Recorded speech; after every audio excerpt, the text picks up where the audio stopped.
In today's video, I'm going to teach you how to open Canva and access your profile and settings. To get started, open Canva on your device. You can do this either through your web browser or by launching the Canva app, depending on how you usually use it. Once Canva is open and fully loaded, take a moment to make sure you're signed into the correct account. This is important, especially if you manage multiple workspaces or use Canva for both personal and professional projects. Next, navigate to your profile.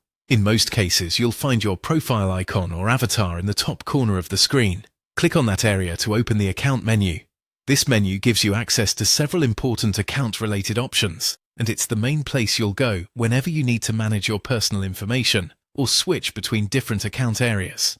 From there, go to your profile if you want to access your profile-related account settings. This section is where you can review and update details connected to your personal Canva account.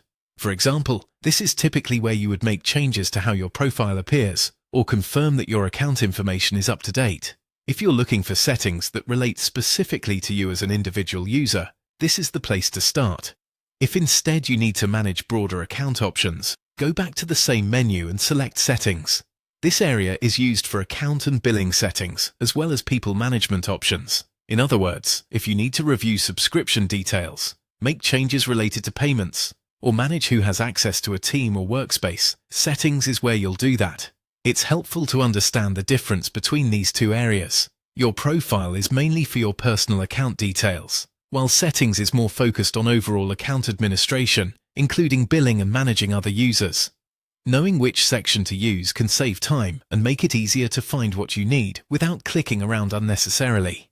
As you move through these options, take your time and look carefully at the menu labels, since the exact layout can vary slightly depending on whether you're using Canva in a browser or in the app, and depending on updates to the platform. And that's it. Once you know how to open Canva, access your profile and find the settings area, you'll be able to manage both your personal account details and your broader account options much more efficiently.